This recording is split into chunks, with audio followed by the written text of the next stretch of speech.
Also recently, I approached a woman in a nightclub. Actually, I just stood in a place I knew she would pretty soon walk by. As she did, in a minute or two, I stopped her, a gentle tap on her shoulder so she would notice me. "Hey, who are you? And why aren't you my girlfriend?" She stopped and looked at me. The tension was rising. Comfortably, I looked into her eyes, waiting for her to respond. "That sounds like something you'd hear in Tinder." Heh, yeah, it sounds kinda cheesy, doesn't it? But I don't use Tinder, so actually I wouldn't know. Anyway, what's your name? She gave me her name and we kept talking a bit until she told me she had to get her drink. To which I replied, "Will you come back? I would love for you to come back." She looked at me and went into the crowd. I waited for her. Tick, tack, and then she returned, a bottle of light beer in her hand. As she arrived, we noticed that we were in a crowded spot, so we sat down a few steps away and kept talking. About what? Nah, this and that. Nothing special really. But the experience was just all beautiful. So let me break this interaction down for you from the perspective of who I was and who I could have been. Remember, approaching is about who you are being, not what you are saying. First, about my decision to stand there. My intention was clear. I wanted to meet her.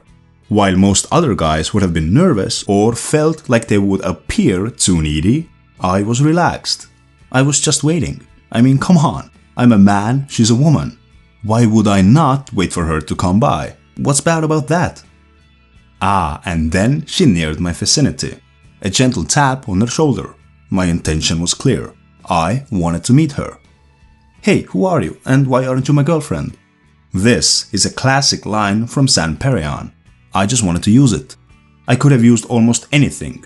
"Hey, who are you? You look like the type of girl I would like." "Hey, I would like to meet you. What's your name?" I was being the truth at the moment, and my truth was that I wanted to get to know her and she intrigued me. After I had said my line, she stared into my eyes. I had just made a bold statement. Even though with words I was asking, my statement behind the words was clear. I'm interested in you and I want to get to know you. Still staring into my eyes, I didn't flinch. I stayed in the tension, feeling my feet, my breathing, feeling my whole body. With a comfortable smirk on my face, I kept looking into her eyes. A critical moment. I felt the tension rising. And I was comfortable with it. I've been here before. Countless times actually. Her reply was, "That sounds like something you'd hear in Tinder." And this is an important moment in time. Some men take this as a form of rejection. Had I feared the rejection, I too might have had that distorted view. But it wasn't a rejection. This was a little challenge from her part, and if a man would be apologetic here, he would lose straight up. Had I not kept my composure, had I tried to back down from what I just said, I believe our conversation would have ended right then and there, because I would not have been the right kind of a man. But I didn't back down. My reply was, "Heh, yeah, it sounds kinda cheesy, doesn't it? But I don't use Tinder, so actually I wouldn't know. Anyway, what's your name?" Now, you might say that the first sentence is me being apologetic, me backing down. But I wasn't, because I actually believe it's a little cheesy. And I don't care. I still use it. It doesn't really matter what I say, but who I am being when I say it. I was being a man comfortably expressing my truth. And then I went a step further, without skipping a beat. "Anyway, what's your name?" My intention was clear. I wanted to meet her and I didn't hide it from her. And later, when she said she will go get her drink, I responded with, "Will you be back? I would love for you to come back." A lot of men feel that saying this would make them appear needy. But I wasn't needy. Had she not returned, sure, I would have been a little sad. But it would not have been the end of the world for me. I would not have taken it personally. Maybe she had a boyfriend, maybe she was a lesbian, maybe she was sick and tired of meeting men that night. And besides, the world is filled with beautiful women. I again was just expressing my truth. I didn't know if she was thinking of an excuse to leave me there or not.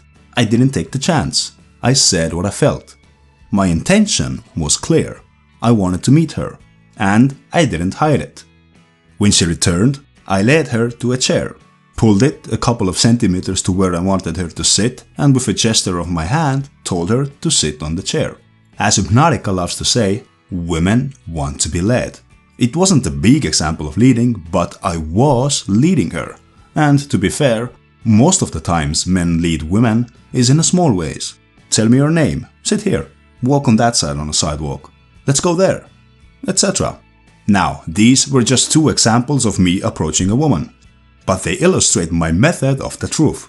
I say how I would like the world to be arranged, and I stand in my truth.